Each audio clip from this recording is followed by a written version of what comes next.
Hello students. Last video আমি পঢ়িছিলো Coulomb's law in vector form য'ত দুটা চাৰ্জ পাৰ্টিকুলাৰ মাজত ইলেক্ট্ৰষ্টেটিক ফোৰ্সটো আমি ভেক্টৰ ফৰ্মত লিখিছিলো যে ফোৰ্সৰ ডাইৰেকশনটো কোনফালে হ'ব সেইটো আছিল আমাৰ Coulomb's law in vector form আজিৰ ভিডিঅ'ত আমি চাম প্ৰিন্সিপল অফ সুপাৰপজিশন য'ত নেকি এটা নিৰ্দিষ্ট চাৰ্জৰ ওপৰত বাকি বহুত কেটা চাৰ্জৰ কাৰণে হোৱা ফোৰ্সটো আমি ডিডিউস কৰিম যদি আমাৰ এটা সিস্টেম অফ চাৰ্জ থাকে দুটা নহয় ইয়াতকে বেছি চাৰ্জ থাকে দেন এটা নিৰ্দিষ্ট চাৰ্জৰ ওপৰত বাকি সব কেটা চাৰ্জৰ কাৰণে হোৱা ফোৰ্সটোৰ পৰিমাণটো আমি উলাম টোটাল ফোৰ্সটো আমি উলাম সো এই কেনে কি স্টেট কৰে it states that in presence of A number of charges in a system এটা সিস্টেম অফ চাৰ্জৰ উপস্থিতিত the force on a given charge is the vector sum of all the forces on that charge এটা নিৰ্দিষ্ট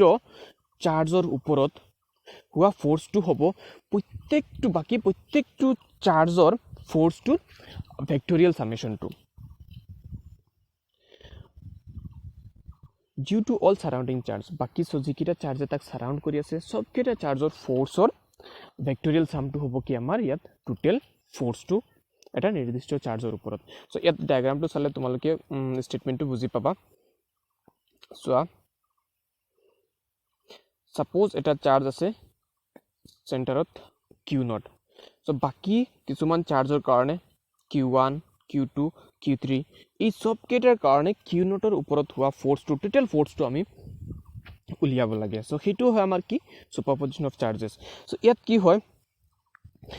q1 ৰ কাৰণে q0 ৰ ওপৰত হ'ব এটা ফোৰ্স q2 ৰ কাৰণে q0 ৰ ওপৰত হ'ব এটা ফোৰ্স q3 ৰ কাৰণে q0 ৰ ওপৰত হ'ব এটা ফোৰ্স এই সব কেইটা যদি আমি ভেক্টৰিয়েলি সাম কৰো দেন আমি টোটাল ফোৰ্সটো পাই যাম ওকে সো ইয়াক আমি সাম কৰিম ওকে সো লেট আস ইয়াত কি দিছে আমি এখিনি এক্সপ্লেইন কৰিম let us consider n point charges q1 q2 up to qn so ইয়াত আমাৰ সাপোজ চাৰ্জ আছে কেইটা q1 ৰ পৰা স্টাৰ্ট কৰি qn লৈকে এটা সিস্টেম অফ চাৰ্জ যত নেকি বহুত কেইটা চাৰ্জ আছে surrounding a point charge q0 in space so এই q0 ক ইহতে কি কৰি আছে সাৰাউণ্ড কৰি আছে if f1 vector f2 vector fn vector denote the individual forces exerted on q0 by these charges respectively যদি ইয়াত আমাৰ f1 f2 এটো f1 f2 f3 up to fn লৈকে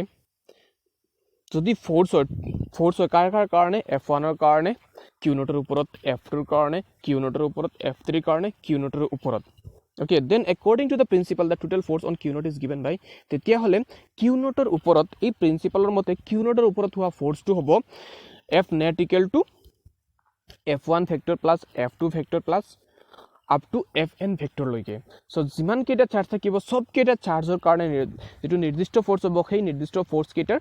ভেক্টৰিয়েল সাম হ'ব ইয়াত f1 ভেক্টৰ সব কেটা ভেক্টৰ ফৰ্মত আছে হয় নহয় সো এইকেটা সাম কৰি দিলে আমি ইয়াকে কি বুলি কম ভেক্টৰিয়েল সামেশন হ'ব সো সেই সামেশন ভেক্টৰিয়েল সামেশনই হ'ব কি আমাৰ টোটাল ফোৰ্সটো এই নিৰ্দিষ্ট q0 চাৰ্জৰ ওপৰত হোৱা ফোৰ্স ওকে এতিয়া সো আমাৰ ফোৰ্স উলাবৰ কাৰণে আমাৰ কি লাগে f = কি আছিল q1 q2 by r square আৰু ভেক্টৰ ফৰ্মত হলে কি হয় r cap সো ইয়াতে আমাৰ r1 ভেক্টৰ যেটো আছে ইটো আমাৰ কি দি দিব ডাইৰেকশনও দি দিব ম্যাগনিটিউড দি দিব বাট ভেক্টৰ ফৰ্মত আমি ম্যাগনিটিউড আৰু ডাইৰেকশন দুইটা বেলেগ কে লও হয় নহয় সো ইয়াত হ'ব যদি r1 ভেক্টৰ q1 ৰ পৰা q0 ৰ ডিসটেন্স হয় r2 ভেক্টৰ q2 ৰ পৰা q0 ৰ ডিসটেন্স হয় q3 ৰ পৰা q0 লৈকে ডিসটেন্স হ'ব কি r3 তেতিয়া হলে আমাৰ ডাইৰেকশন কোনে দিব ইউনিট ভেক্টৰ হিটো হ'ব কি r1 cap যেটো নেকি হ'ব কি আমাৰ q1 ৰ পৰা q0 ৰ ডিসটেন্স r2 cap হ'ব q2 ৰ পৰা q0 ৰ ডাইৰেকশন এন্ড q3 ৰ পৰা q0 ৰ ডাইৰেকশনটো দিব আমাৰ r3 cap ওকে বাকি সব কেটাৰ কাৰণে বাকি চাৰ্জ যদি আৰু থাকে n লৈকে সো লাষ্ট লৈকে কি হ'ব rn cap যি নেকি আমাৰ qn চাৰ্জৰ পৰা q0 চাৰ্জৰ লৈকে ডাইৰেকশন বুজাব ওকে সো আমি ভেক্টৰ ফৰ্মত যদি এটা ফোর্স লিখু দেন কেনেকা হ'ব 1/4 pi epsilon naught f1 to কি হ'ব 1/4 pi epsilon naught q1 q0 by r1 square r1 cap so 1/4 এপসাইলনৰ পৰা q1 q0 বাই r1 স্কয়াৰ ইমানখিনি আমাৰ কি দি দিব ম্যাগনিটিউড দি দিব আৰু ডাইৰেকশনটো কৰি দিব r1 কেপে সো এইটো হ'ব কি আমাৰ এটা ফোৰ্স সো বাকি f2 হ'ব কি মানে q2 ৰ কাৰণে q0 ৰ ওপৰত হোৱা ফোর্সটো হ'ব কি Same similarly the force on q0 due to other charges বাকি সব কেটা চার্জের কারণে হবো কি আমার f2 ভেক্টর হবো 1/4 pi epsilon q2 q0 by r2 square ইয়াত ফোর্স টু f2 টু কি হবো q2 ৰ কাৰণে সো আমাৰ চাৰ্জ থাকিব কি কি q0 আৰু q2 আৰু ডিসটেন্স থাকিব কিহতৰ মাজৰ r2 বিকজ q2 ৰ পৰা q0 ৰ ডিসটেন্স সো হিটো আমাৰ কি হে বুজায় r2 এ বুজায় আৰু ইউনিট ভেক্টৰ কি হবো r2 Cape as it is q3 f3 হবো কি q3 ৰ কাৰণে q0 ৰ ওপৰত হোৱা force 1/4 pi epsilon q3 q0 ইয়াত q3 আৰু q0 আহিব বিকজ q3 আৰু q0 ৰ মাজৰ আমি ফোৰ্স টু কনসিডাৰ কৰি আছো সো q3 q0 আহিব তলত থাকিব কি হিয়তৰ মাজৰ distance r3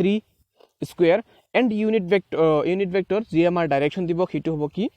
r3 Cape as it is যদি আমাৰ n টা বাকি তো আৰু সব কেটাৰ কাৰণে নেকাই হ'ব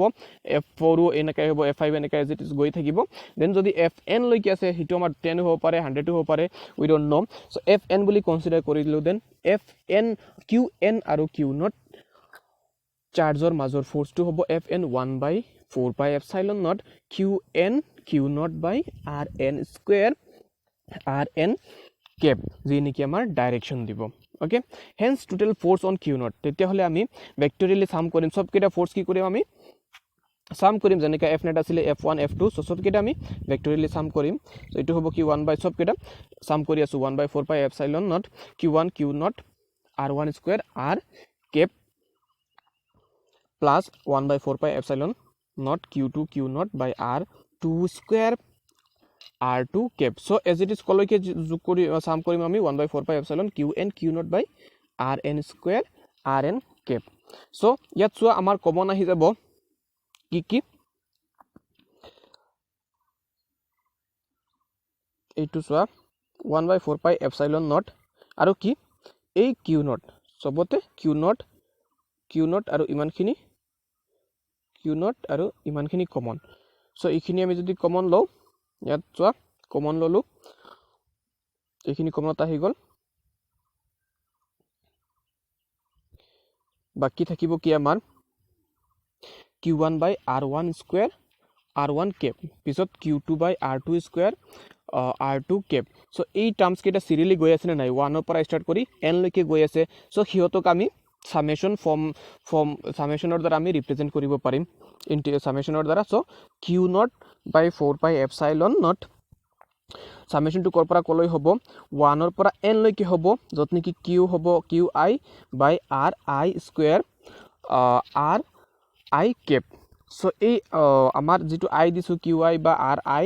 সো ইয়াত এইটো কৰ পৰা কলৈ হ'ব যদি আমাৰ n টা টার্মস হ'ব হয় তেতিয়া হলে n টা টার্মস আমি যোগ কৰিব লাগিব কৰ পৰা 1 ৰ পৰা n লৈকে সো n ৰ ভ্যালু যদি আমাৰ 5 হয় দেন আমি 5 টা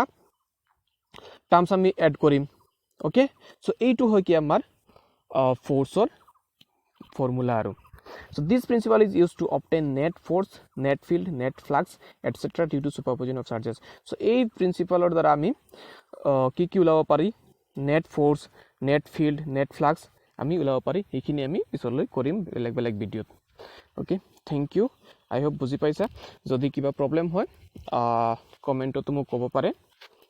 thank you